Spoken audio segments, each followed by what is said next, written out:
All right, settle in. Bipolar Blue is tuning into the live feed, Draft 101. The whole gang is here. Walchuk, Nick Harris, Kyle, Tommy, Voch Lombardi, the Godfather, Bryan, Broaddus, even Bobby Belt lurking. Whataburger flowing, Super Bowl rings shining. 1 week out, people. Let's soak in the final wave of speculation, fan questions, and probably some classic Cowboys contradictions.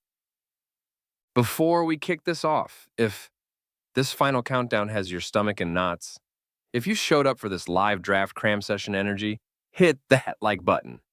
And if you haven't already, subscribe and ring the bell. We're in the final stretch of this madness. Okay, setting the stage. Broaddus sees good running backs, good defensive tackles, outstanding cornerbacks, but not as many great offensive tackles. Voch only loves a couple offensive tackles early. Simmons, Mims. Thinks it drops off fast. Tommy sees richness at Dallas's needs. Defensive tackle, running back, high-end wide receiver.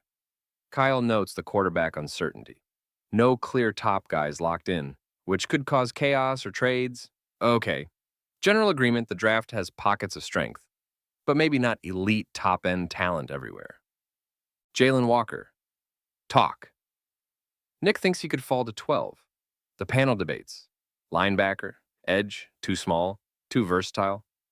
Broaddus mentions scout concerns about size for a full-time edge. Nick sees the hybrid value. Bobby thinks the positional ambiguity could cause him to fall. Yeah, that sounds like a classic Cowboys dilemma waiting to happen. Freak athlete, but where does he play? Quarterback chaos.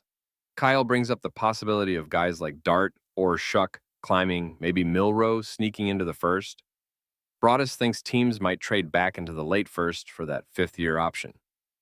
Bobby pours cold water, citing the 2022 draft where QBs dropped. Seems like nobody really knows what happens after Cam Ward. Fan questions. Gotta love the live interaction. Shout out to the fan whose daughter thinks Broaddus runs the Cowboys. Hilarious. Shedeur Sanders at 12. Panel shoots it down hard. Dak's contract, Milton trade, learning from Manziel. They trust the board over the hype connection. Good. Let's hope they stick to that. Trade downs, Broaddus preaching facts, need value, phone doesn't always ring, mock simulators lie. Yes, stop talking about trading back for peanuts. Kyle thinks no partner might emerge. Bobby says maybe Seattle trades up. Seems unlikely they get a haul to move back far. Pet cats, sleepers. Lots of names thrown around. Torrey Horton, wide receiver. Lathan Ransom, safety. Rock Taylor, wide receiver. Darius Cooper, wide receiver. Billy Bowman, safety. Seth McLaughlin, center. Lan Larison, running back. Okay, deep dives happening. Carson Swinger, Bobby loves him at 44. Linebacker coach worked him out. High character, instinctual. A potential hidden gem target, interesting. Kelvin Banks. Fan thinks he's the guy. Panel agrees he's a stud talent, but maybe fell slightly due to late injury to other guys rising, Mims. Tommy defends him hard, thinks he's offensive tackle 1. Could Chicago take him at 10? Must fill position by end of day 2, Nick. Cornerback. Voch, running back. Tommy, wide receiver. Kyle, wide receiver. Bobby, cornerback. Okay, consensus seems to be add a wide receiver or a cornerback in those first 3 picks. That feels right. Tet McMillan versus trade back. If Tet is there at 12, but Seattle offers second and third, Voch takes the picks. If the value is right, Kyle, Tommy, Nick take Tet, run the card. Broaddus takes the picks. Split decision. Whew.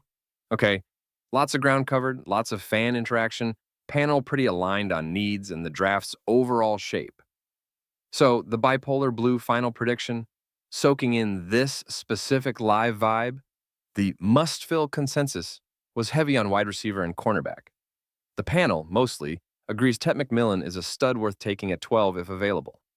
The trade-back hope seems less likely based on Broaddus' realism. My prediction, Tetairoa McMillan, the wide receiver from Arizona, is there at 12. Despite the debates, Despite the other needs, they see a potential number one caliber talent opposite CeeDee Lamb, filling a clear hole with a high floor, high ceiling player they've clearly vetted heavily. 30 visit. They run the card in just like Voch did for CeeDee.